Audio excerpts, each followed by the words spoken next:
Hello students, how are you? I hope you all are healthy and safe at your place. Yes students, आज हम आपकी book क्षितिज से एक कविता पढ़ेंगे जिसका नाम है कन्यादान और जिसको लिखा है कवि ऋतुराज ने। ऋतुराज ने इस कविता में महिलाओं और लड़कियों के बारे में बताया है कि विवाह के बाद लड़कियों पर क्या क्या अत्याचार हो सकते हैं और जब लड़की का विवाह होता है तो एक माँ की क्या भावनाएं होती हैं। ये आम महिला की तरह अपनी बेटी को शिक्षा नहीं दे रही है। आमतौर पर जब लड़की का विवाह होता है तो लड़की को उसकी माता जो है वो काफ़ी शिक्षाएं देती हैं कि लेकिन जैसे घर के लोगों का आदर करना, उनसे प्यार से बोलना, किसी के आगे नहीं बोलना, घर का काम काज संभालना वगैरह वगैरह। लेकिन जो ये माँ है, इस कविता में जो माँ है वो कुछ अलग सीख दे रही है, वो हम पढ़ेंगे कविता में। कन्यादान कविता में माँ बेटी को स्त्री के परंपरागत आदर्श रूप से हटकर सीख दे रही है। कवि का मानना है कि समाज व्यवस्था द्वारा स्त्रियों के लिए आचरण संबंधी जो प्रतिमान गढ़ लिए जाते हैं वे आदर्श के मुलम्मे के बंधन होते हैं। यानी कि ये सिर्फ आदर्श है जो लड़की को बांध कर रखता है कि पुरुष बेहतर होते हैं या स्त्रियों से इस तरह से। तो ये पढ़ते हैं कविता। कितना प्रामाणिक था उसका दुख लड़की को दान में देते वक्त, जैसे वही उसकी अंतिम पूंजी हो। अब जो माँ है कन्यादान कर रही है, अपनी बेटी का दान कर रही है, विवाह कर रही है उसका, तो विवाह के समय अब माँ का दुख प्रामाणिक होता है। डेफिनेटली उसको दुख होता है क्योंकि उसकी बेटी उसको छोड़कर जा रही है हमेशा के लिए, जिसको उन्होंने बचपन से पाला पोसा बड़ा किया, अब वो उनका घर छोड़कर जा रही है।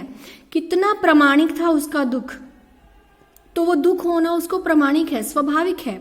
लड़की को दान में देते वक्त जैसे वही उसकी अंतिम पूंजी हो।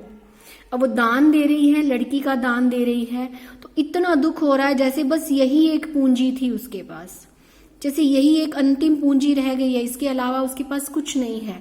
सही भी है कि जो लड़की है वो पूंजी से कम नहीं है, सबसे बड़ी पूंजी होती है लड़की, क्योंकि उसी के ऊपर आप सारी जिंदगी अपनी बिताते हो, उसको पालने पोसने में, उसको संस्कार देने में। तो माँ बड़ी दुखी होती है उसको दान में देते वक्त। लड़की अभी सयानी नहीं थी, अभी इतनी भोली सरल थी कि उसे सुख का आभास तो होता था लेकिन दुख बांचना नहीं आता था। लड़की अभी सयानी नहीं थी, यानी लड़की अभी छोटी सी थी, सियानी नहीं थी। जैसे बड़ी हो जाती हैं लड़कियां तो कहते हैं सियानी हो गई, वो लड़की अभी छोटी थी, अभी इतनी भोली और सरल थी, और भोली भी थी, सीधी सादी थी कि उसे सुख का आभास तो होता था लेकिन दुख बांचना नहीं आता था। कि उसने अभी तक लाइफ में जीवन में सुख ही सुख देखे थे, क्योंकि माँ बाप अपनी बच्चों को हर सुख देने का प्रयास करते हैं। तो ये लड़की ने भी हमेशा से सुख ही सुख देखे थे, उसे दुख का बिल्कुल आभास ही नहीं था। उसने दुख कभी देखा ही नहीं था कि माँ बाप ने उस पर दुख की छाया आने ही नहीं दी थी। पाठिका थी वह धुंधले प्रकाश की, कुछ तुकों और कुछ लयबद्ध पंक्तियों की। वो एक धुंधले प्रकाश की पाठिका थी, उसके सामने सब कुछ धुंधला धुंधला था कि वो जैसे कुछ तुक और लयबद्ध पंक्तियां होती हैं कविता में, वो उनको पढ़ तो सकती थी लेकिन उनका अर्थ नहीं जानती थी। यानी वो विवाह तो कर रही थी लेकिन वास्तव में विवाह क्या है, विवाह के बाद की सिचुएशंस कैसी होती हैं लड़की की, वो चीजें उसको नहीं पता थी। यानी वो सिर्फ उसको खुशी थी कि उसका विवाह हो रहा है। लड़की के लिए एक विवाह बहुत बड़ा सपना होता है। लड़की जैसे कई लड़कियों को होता है कि नए गहने कपड़े, सुंदर सुंदर जेवर, मतलब यही चीजें, यही इसी का नाम विवाह है। तो ये लड़की भी ऐसी ही भोली और सरल थी, वो विवाह कर रही थी लेकिन उसे आगे के जीवन का बिल्कुल कुछ आइडिया नहीं था, कुछ पता नहीं था। वो एक धुंधला प्रकाश था उसके आगे, यानी आगे के जीवन के लिए वो कुछ नहीं जानती थी। माँ ने कहा, पानी में झांक कर अपने चेहरे पर मत रीझना। माँ ने कहा, पानी में जब झांकोगी तो अपने चेहरे पर मोहित मत हो जाना कि मैं कितनी सुंदर हूँ।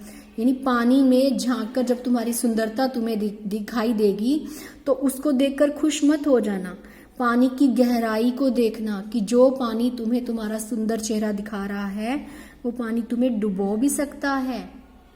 यानी पानी को, अब ये वैसे ही बताया गया है कि लड़कियां जब अपने विवाह के बाद अपनी सुंदरता में खो जाती हैं, क्योंकि नए कपड़े नए गहने, जैसे मैंने पहले भी बताया, उनके वजह से, तो लड़की की माँ है उसने ये करने से मना किया है।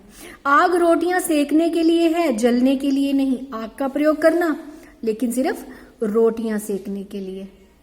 ध्यान रखना कि ये आग जलाने का काम भी करती है, लेकिन तुमने ऐसा नहीं करना। अब देखिए उसने पानी से और आग से बचने के लिए कहा है। ये हमारे देश की स्थिति का वर्णन किया गया है। जैसे लड़कियों को कई बार मार दिया जाता है जलाकर, या कहीं नहर वगैरह में, नदी वगैरह में धक्का देकर मार दिया जाता है, फिर उसको एक्सीडेंट शो कर दिया जाता है। तो उस स्थिति का वर्णन किया है लेकिन इसने, कवि ने।